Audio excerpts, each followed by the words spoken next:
Yo, my dons, make sure you hit that like button, comment, subscribe, and obviously hit the bell for notifications so I can exclusively now reveal Anthony, the landlord Joshua, is set to double his net worth through the fight with Andy, the cash. Andy's a myth. People forgot this line. Andy is the $100 million golden turkey. Now, Andy's going to get around 10. Yeah, Andy's gonna get exactly what Andy's gonna get exactly what's in the rematch contract. Everyone out here gassed about, yeah, man, Andy RUIZ is gonna get $50 million. He ain't gonna get a lick more that's in the contract, as he found out. Let me just quickly touch on that. I might have to drudge up. You know what I might have to do?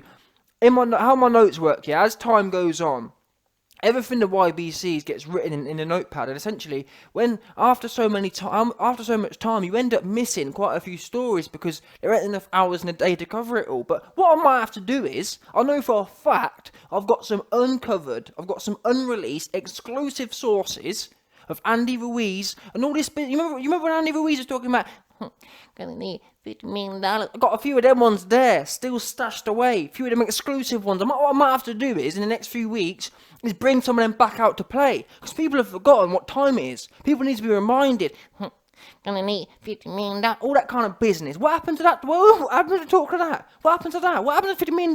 That's what I need to know. What I need to know is, Andy RUIZ was talking about $50 million. What happened to that? I'll tell you what happened to that. A court case happened to that. Them there, I've got to be honest, them times there were actually my most excited times. When I heard that, I remember thinking it was a Friday. On that Friday, I wasn't even planning on doing any videos at that particular time. I had to come online, Rago, one of them ones there. I had to come straight on, yeah? I weren't planning on doing videos for another 12 hours. And that's how much that this event is imprinted on my mind, because I remember what I was doing at the time when it dropped. When I was sent the proprietary information from the lawyer's office, yeah? From the Attorney General's office, yeah? No doubt. And what I was saying was, I was sitting there minding my business, and 2-2s, I see Matchroom versus Andres Ponce Ruiz, yeah? And I got rock hard when I started seeing it, because I did try to warn people. I did. If no one else weren't, all you American dons are out here gassing up Andy RUIZ, trying to get him bankrupted. Oh yeah, man. Eddie Hearn's gonna learn today, man. He gonna learn. You can't come to USA and play them UK games. And Eddie Hearn rocked up to USA, dropped a case. What happened then?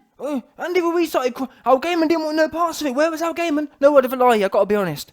Up until the point that Andy RUIZ got bummed by Eddie Hearn and got bummed by AJ, yeah, I actually did give Al Gaiman some credit. I actually did think he might have a bit of noddle about him, but to see that happen, I actually felt really sad, for the LDBC, because they've bigged up Al Gaiman into this mythical figure. But what we do, we have the precedent now. The precedent's been set, yeah? Eddie Hearn came to the New York judiciary, yeah? Dropped a case, and Gaiman didn't want no parts of it. He didn't want none of it. So all this business of, oh yeah, man, you can't play them games. We don't like playing games. What we did do, yeah?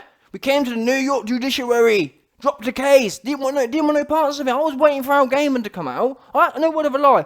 When it dropped here, when Matchroom versus Andres Ponce Ruiz dropped, I was genuinely intrigued to see how it played out. I thought, well, you know what? The US Dons, they seem to think that Al Gaiman can do something about it, and Eddie Hearn's obviously confident because he's executed the case. And then what happened to it? What happened? Bottled it. He didn't even get to court. Bottled it. Then he didn't want no parts of it. And that there is the story of this whole fight. Yeah, RUIZ will end up back in obscurity. He comes out. I saw one of his ads recently. He's talking about, yeah, man, yeah. See how hard work pays off. He's talking about, y'all can see me. He's talking as if he's actually made it. You've won one fight. Yeah, you've won one fight. You fought a clone and you won a fight. What's that? You're getting gassed about, look at me, trying to make out he did something. You won, okay, let me give credit. You've won one fight, that's all you've done. Yeah? Let's get a bit of legacy before you start talking about, look at me, look what I've done, people can follow me. I've proved I can do this. You've proved you can fight a clone and win versus a clone. That's all you've proved at this particular point in time. 100%. Anyway, back to this video. Apologies for the rant there, but something inside me just got riled up when I started thinking about the $100 million turkey, because it brought up old emotions. I remember a few months ago, after June 1st, when all of this stuff started obviously kicking off about the rematch and stuff, and people were getting confused about what part Ruiz was playing in this. Ruiz is playing the part where Fury is retired now, we know that. Wilder don't want no problems with AJ. And at that point, you got to realise when there ain't no other fights going around, we know Eddie Hearn ain't this run of the mill kind of guy. Eddie Hearn ain't no Fish Eyes Warren. Eddie Hearn ain't no Al Gaiman who takes L's, who runs reds. Yeah, we know Frank Warren's in the red. We know Al Gaiman's a couple $100 million in the red. Eddie Hearn does green, and when you do green, you got to generate green. Who was there to fight? Povetkin again. This ain't no Wilder show. This is the AJ show. We don't fight people 4 times in a row who we've already knocked out. Yeah, we need some fresh blood brought in. Brought Ruiz in. Thought, you know what? If we knock Ruiz over, what's next? We knock Ruiz over, and then we have to go back to begging Wilder. No, that's not good enough. I'm tired of begging Wilder. I'm tired of sniffing around trying to get a piece of his sweet. I'm tired of sniffing around his backside trying to get a sweet piece of that stuff between his legs. Leave that. Let's lose to Ruiz, and then we make a big, massive fight out of nowhere. Lost to Ruiz, and now out of nowhere, AJ's doubling his net worth out of nowhere. Do you understand that? This is going to be AJ's easiest fight. No word of a lie. How if this goes how I expect it to go, this is going to be AJ's easiest fight. And it's also going to set up, this is going to make him even bigger than he was before. When people come back off a loss, do you know how many Dons are going to tune into this rematch? Yeah? But to be honest, it's irrelevant. He's getting paid 90 mil anyway, so it's actually irrelevant.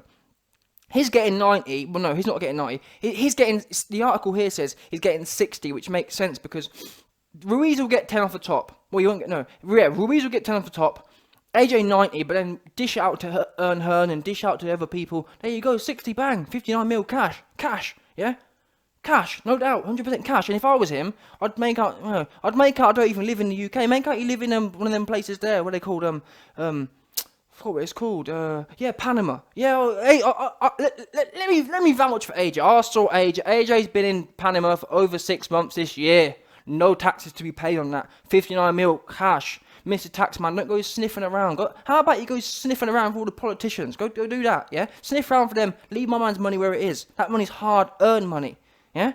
Anyway, Anthony Joshua, it's confirmed. AJ, tripling, doubling his net worth. Andy Ruiz. In a way, we've got to thank the turkey because, as I keep said earlier in this video, if this fight goes as I expect it to, Andy Ruiz is going to get in there. I had a bet with someone in the last few days. I said, listen, if AJ does this guy in 6 rounds, in 4 rounds, I want everyone to come to my channel and say, YB, please be merciful with all of us who was hating. Don't worry, the YB is truly merciful. He will let you back in, yeah? He will let you back into the circle, no doubt. But all we do know is, you best repent. You must repent. All of you hating ass dudes talking about Andy Ruiz, and this is the problem, you see, because I actually know what it's like to be a hater. I've said before myself, I used to hate AJ's success. It used to burn me inside. Before, I don't know what happened. It must have been probably in the last 5 years or so. I've self-actualized. I don't know what it must be part of my development as a man. But now I don't envy people anymore. Does that make sense? I've grown more powerful within myself. But that said, there's a few of you dudes, old and young, who have not self-actualized yet. You haven't transposed yourselves into the higher level of being. Still sit there hating, hoping Andy Ruiz is going to come along and topple the goodness. But you best believe, when Andy Ruiz gets munched, all you do, you best not jump on the bandwagon. You must repent first. You must repent. You must truly repent. Listen, a lot of you dudes, I know you ones there. You ones are dangerous. To be fair to myself, when I was a hater, I was a consistent hater. I didn't jump when it was going good. I didn't jump on the bandwagon either. I was truly hateful. Win or lose, I wasn't happy. Yeah, some of you guys are weird ass looking dudes, man. Some of you dudes are moving bookie. You want some weird ass thing where when he's losing, you're happy, and when he wins, you kind of jump on the bandwagon again. It's well weird. It's odd. No, it's odd. Yes, really odd. One of them odd ones there. When he wins, you're on the bandwagon cheering. Then when he loses, you're off the bandwagon and you're hating. Proper weird situation there. It's like you're It's what they call glory hunting. Them dudes are the dangerous dudes. Them glory hunting dudes. And there's a lot of you out there. You got to be honest. A lot of you glory ass dudes out there, because some of you names. I know I can see. I don't know everyone by name or whatever, but I've seen people in my comment section before June 1st. You man was talking about RUIZ is fat. RUIZ is this. RUIZ is that. He beat AJ, and all of a sudden RUIZ is turning into a god. RUIZ. Everyone talking about how RUIZ gonna do this. RUIZ gonna do that. Make sure you're consistent. Stay consistent.